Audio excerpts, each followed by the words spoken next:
Hi students, నేను మీ doctor Govindaraj Kolusu. ఇప్పుడు AP Sanskrit intermediate first year అనమాట. మీరు పబ్లిక్ ఎగ్జామ్ మార్చి 1వ తారీఖు రాయబోయే పబ్లిక్ ఎగ్జామ్ సంస్క్రిట్ సబ్జెక్ట్లో పేపర్ ప్రజెంటేషన్ ఎలా ఉందో చూద్దాం ఒకసారి. పేపర్ ప్రజెంటేషన్ సంస్క్రిట్ అనమాట. ఇప్పుడు మీరు question number 1 filling the poem. ఇది మనం అంటే ఈ క్వశ్చన్ మనం ఎన్ని పేజీలో రాయాలి, ఎలా రాయాలో చూద్దాం అనమాట ఒకసారి. ఇలా రాయాలండి మీరు పోయం 2 లైన్స్గా, అలాగే అంటే టాప్లో ఒక 4 లైన్స్, బాటంలో ఒక 4 లైన్స్ గ్యాప్ ఉంచి ఇలా పోయం మీద రాయాలన్నమాట. తర్వాత దాని మీనింగ్, తెలుగు అయితే తెలుగు, ఇంగ్లీష్ అయితే ఇంగ్లీష్. ఇప్పుడు ఇది మనకి క్వశ్చన్ నెంబర్ 1 కదా, ఈ రోమన్ ఎలాగో ఒక పేజీలో రాయాలన్నమాట చక్కగా నీట్గా. తర్వాత ఇప్పుడు 4th క్వశ్చన్ చూద్దాం ఒకసారి. 4వ క్వశ్చన్ అనమాట. అంటే క్వశ్చన్ నెంబర్కి 1కి కంటిన్యూషన్ ఏంటి, 4th క్వశ్చన్ అనమాట. అంటే నాన్ డీటెయిల్. ఇక టాప్లో ఒక 3 లైన్స్, బాటంలో ఒక 4 లైన్స్ గ్యాప్ వదిలేసి రిమైనింగ్ క్వశ్చన్స్ ఇలా ఈ గ్యాప్లో రాయడం అనమాట. ఇప్పుడు మనకి నాన్ డీటెయిల్లో మనకి 6 క్వశ్చన్లు ఇస్తాడు. మనం వితౌట్ చేసుగా 4 క్వశ్చన్లు రాయాలి. ఆ 4 క్వశ్చన్ ఇలాగు లేదు. ఒకవేళ మీరు చాయిస్ రాసి లెక్క అయితే కనుక కొంచెం గ్యాప్ తగ్గించి మీరు ఎన్ని క్వశ్చన్లు రాస్తారో అన్ని. యాక్చువల్గా మనం ఎన్ని రాయాలి, 4 క్వశ్చన్లు రాయాలి వితౌట్ చాయిస్గా. ఇలాగ మనం ఫుల్ సెంటెన్స్ రాస్తాం అనమాట. రోమన్ నెంబర్ క్వశ్చన్ నెంబర్ వేసి ఫుల్ సెంటెన్స్ రాసి మెయిన్ ఆన్సర్ కింద అండర్లైన్ అనమాట. ఇలాగూ 4 క్వశ్చన్లకి 4 ఆన్సర్లు రాసి సరిపోతుంది అనమాట. చాయిస్ రాసే లెక్క అయితే కనుక ఇంకా రిమైనింగ్ క్వశ్చన్స్ కొంచెం గ్యాప్ తగ్గించి రిమైనింగ్ క్వశ్చన్ మీరు ఎన్ని రాస్తారో అన్ని రాయొచ్చు. తర్వాత దీనికి అంటే 4th రోమన్కి కంటిన్యూషన్ నాన్ డీటెయిల్. తర్వాత క్వశ్చన్ నెంబర్ 5. ఇప్పుడు ఈ రోమన్ వచ్చేపాటికి మీరు ఈ ఆన్సర్ ఇలాగ ఒక పేజీలో రాయొచ్చు. అంటే ఒక ఆన్సర్ ఒక పేజీలో. అంటే మనకి 5th రోమన్లో 2 ఆన్సర్లు రాయాలి. అంటే క్వశ్చన్ నెంబర్ 1 2 అంటే దశరథ పశ్చాత్తాపం మాయావటు. ఈ 2 ఆన్సర్లు వచ్చేపాటికి రాస్తే ఇలాగూ ఒక పేజీలో ఒక ఆన్సరు. లేదనుకుంటే కనుక ఈ 5th రోమన్లో మీరు రాయబోయే 2 ఆన్సర్లో అంటే టాప్లో ఒక ఆన్సర్, బాటంలో ఒక ఆన్సర్ రాసుకోవచ్చు మీ ఇష్టం, ఎలా అయినా సరే. నెక్స్ట్ ఇప్పుడు ఇదే రోమన్లో మనం సెకండ్ ఆన్సర్ చూద్దాం ఒకసారి. ఇక్కడ చూడండి ఒకసారి 5th రోమన్లోనే 2 ఇలా పేజ్కి ఒక ఆన్సర్ రాసేలాకైతే ఇలాగండి. నెక్స్ట్ 6th రోమన్ వచ్చేపాటికి ప్రోజ్ సందర్భాలు అనమాట. ఇది కూడా మనకి పేజీకి ఒక ఆన్సర్ రాసుకోవచ్చు, లేదా 2 ఆన్సర్లు రాసుకోవచ్చు. ఒక ఆన్సర్ రాసేలాక అయితే కనుక ఈ విధంగా రాసుకోవచ్చు అనమాట. Next 6th రోమన్లో 2nd answer. ఇలా పేజీకి ఒక రోమన్ చెప్పిన అనమాట. అంటే ఇప్పుడు మన 6th రోమన్లోనే మనకి 2 ఆన్సర్లు 2 పేజీలు అనమాట. నెక్స్ట్ తర్వాత క్వశ్చన్ నెంబర్ 7 అంటే short answer questions from poetry. ఇది యాక్చువల్గా మనం 6 క్వశ్చన్లు ఇస్తారు. మనం వితౌట్ చేసుగా 3 క్వశ్చన్లు రాయాలి. ఇలాగ 3 క్వశ్చన్లు అంటే 3 క్వశ్చన్లు రాసే లెక్క అయితే. లేదనుకుంటే కనుక చాయిస్ రాసే లెక్క అయితే కనుక కొంచెం గ్యాప్ తగ్గించి రాసుకుంటే సరిపోతుంది అనమాట. ఈ రోమన్ ప్రజెంటేషన్ ఇలా అనమాట. ఇలాగ 7th రోమన్. నెక్స్ట్ తర్వాత వచ్చేపాటికి 8th రోమన్. అంటే మీరు ప్రోస్ 2 మార్క్ క్వశ్చన్స్ అనమాట. ఇది కూడా మీరు అంతే. అంటే 6 క్వశ్చన్లు ఇస్తాడు పబ్లిక్లో. మీరు వితౌట్ చాయిస్గా 3 క్వశ్చన్లు రాయాలి. ఈ రోమన్ ఈ పేజీలో ఇలాగు. ఇది వితౌట్ చాయిస్గా రాశారండి. నేను మీకు రఫ్గా అంటే చూపించడానికి రఫ్గా. మీరు ఒకవేళ చాయిస్ రాసే లెక్క అయితే కనుక కొంచెం గ్యాప్ తగ్గించి మీరు ఎన్ని క్వశ్చన్లు రాస్తే అన్ని క్వశ్చన్లు ఇక్కడ చాయిస్గా రాసుకోవచ్చు. తర్వాత లెటర్ రైటింగ్. ఇది మెయిన్ అండి. ఇది 9th రోమన్ అనమాట. Letter writing. వాడు అంటే క్వశ్చన్ పేపర్లో ఏదైతే మనకి టాపిక్ మన క్వశ్చన్గా ఇస్తాడు, ఏ టాపిక్ అయితే ఇచ్చాడో ఆ టాపిక్కే మనం ఇక్కడ క్వశ్చన్గా రాయాలి. తర్వాత ఇదంతా కూడా మనకి ఇక్కడ వచ్చేపాటికి మనకి మ్యాటర్ మనం 2 పేరాలుగా రాసుకోవచ్చండి. మ్యాటర్ ఇక్కడ వరకు ఫస్ట్ పేరా విజ్ఞాపయామి వరకు మమ అనుపస్థితి సమయే పాఠ్యమానాన్ పాఠాన్ మిత్ర సకాశాత్ జ్ఞాత్వా అహం పఠిష్యామి. ఇది 2nd పేరాగా రాసుకోవచ్చు. ఇలా లెటర్ వచ్చేపాటికి స్టార్టింగ్ ఎండింగ్ ఒకే పేజీలో ఉండాలి. మరి ఈ రోమన్ ఇలాగూ ఒక పేజీలో రాయాల్సి ఉంటుంది అనమాట. నెక్స్ట్ తర్వాత 9th క్వశ్చన్కి కంటిన్యూషన్ శబ్దాలు. ఇది 10th రోమన్ అనమాట. 10th రోమన్ వచ్చేపాటికి ఇలాగ శబ్దం ఇలా రాయాల్సి ఉంటుంది అనమాట ఒక పేజీలో. ఇక్కడ ఫస్ట్ మనకి హెడ్ పార్ట్ అనమాట. తర్వాత విభక్తి హెనిపెట్టి విభక్తి లైన్గా అంటే ఒక విభక్తికి ఇంకో విభక్తికి లైన్ టు లైన్ గ్యాప్. తర్వాత ఇలా నీట్గా రాస్తే చాలా ఫుల్ మార్క్స్ పడతాయి అనమాట మీకు. ఇదే విధంగా ఇదే రోమన్లో మీరు ఇంకో శబ్దం ఇదే విధంగా రాయాల్సి ఉంటుంది అనమాట నెక్స్ట్ పేజీలో. మీకు అంటే రఫ్గా ఇక్కడ ఒక శబ్దం మాత్రం రాసి చూపిస్తున్నాను. ఇంకో శబ్దం కాడ మీరు నెక్స్ట్ పేజీలో ఇదే విధంగా రాయాల్సి ఉంటుంది అనమాట. నెక్స్ట్ తర్వాత 11th రోమన్. 11th రోమన్ వచ్చేపాటికి మీకు ధాతువులు అనమాట. ధాతువులు వచ్చేపాటికి ఈ విధంగా రాయాల్సి ఉంటుందండి. ఇది మన పబ్లిక్ ఎగ్జామ్లో 11th రోమంలో 4 క్వశ్చన్లు ఇస్తాడు. మనం వితౌట్ చాయిస్గా రాయాల్సింది 2, కానీ ఒకటి అడిషనల్గా రాయొచ్చు, 3 ధాతువులు రాయొచ్చు. కానీ ఇక్కడ మీకు ఏం చేస్తానంటే 2 ధాతువులు చూపిస్తున్నాను ఎగ్జాంపుల్గా. ఇలాగ పురుషుకి మధ్యలో ఒక లైన్ గ్యాప్, ఇలా నీట్గా చక్కగా పురుష వచనాల పేర్లు ఇలా నీట్గా రాస్తే ఫుల్ మార్క్స్ పడతాయి అన్నమాట. తర్వాత ఇక్కడ మీకు ఇక్కడ వితౌట్ చాయిస్గా 2 ధాతువులు చూపిస్తున్నాను. మీరు ఒకవేళ చాయిస్ రాయొచ్చు కాబట్టి మనం 3 ధాతువులు రాయొచ్చు కాబట్టి కొంచెం గ్యాప్ తగ్గించుకుని ఇదే పేజీలో మనం చాయిస్ కూడా రాయొచ్చు, 3 ధాతువులు కూడా రాసుకోవచ్చు. నెక్స్ట్ తర్వాత 12th రోమన్ అండి.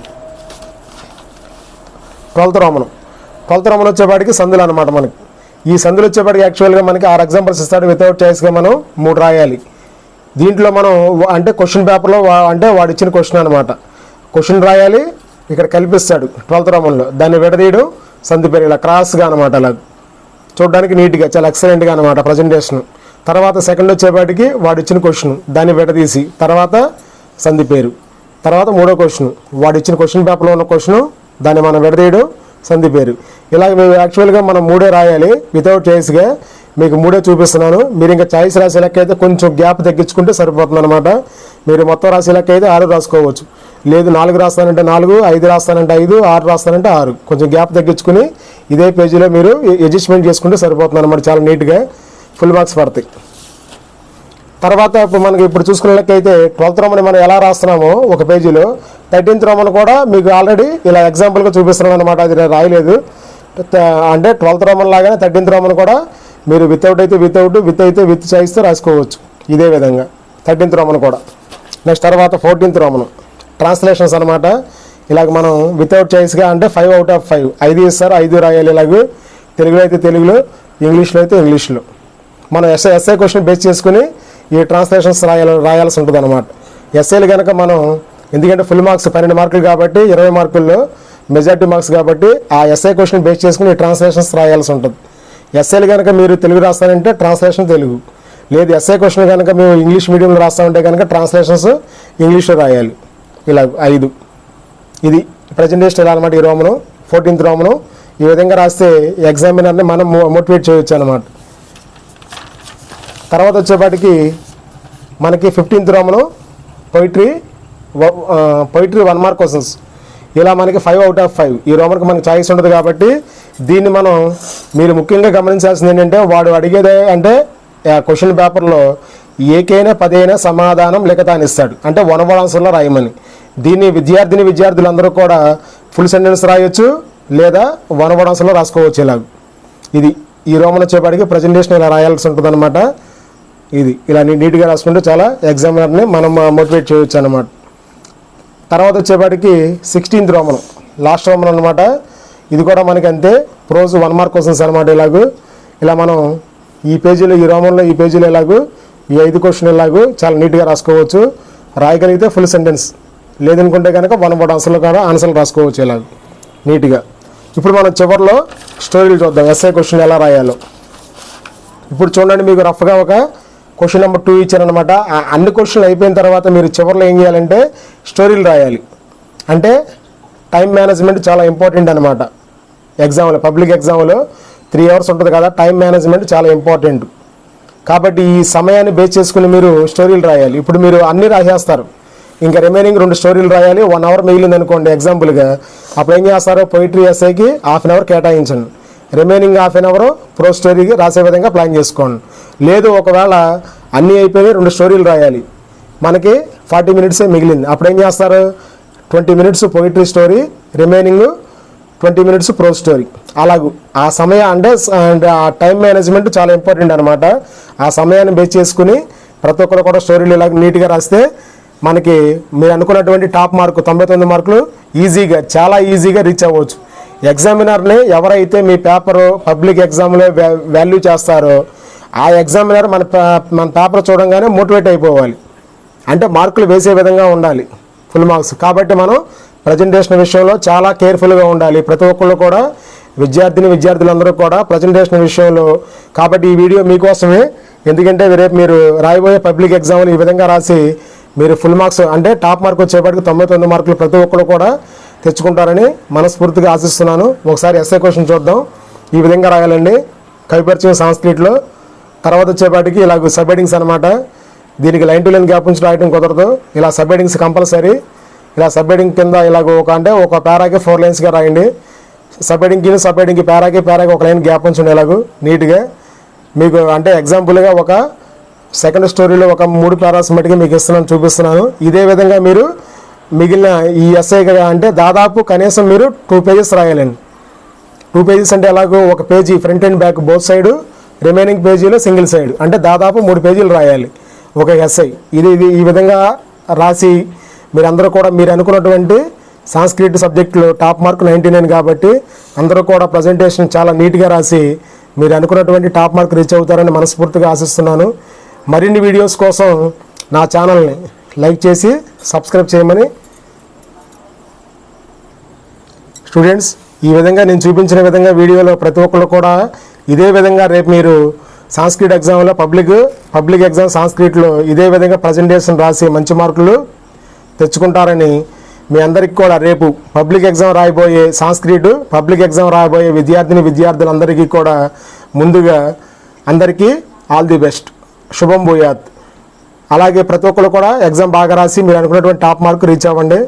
మీ అందరూ కూడా ఈ వీడియోని పబ్లిక్ ఎగ్జామ్ సంస్కృతిలో ఇదే విధంగా ప్రజెంటేషన్ రాసి మంచి మార్కులు తెచ్చుకుంటారని మీ అందరికీ కూడా రేపు పబ్లిక్ ఎగ్జామ్ రాయబోయే విద్యార్థులందరికీ కూడా ముందుగా అందరికీ ఆల్ ది బెస్ట్, శుభం భూయాత్.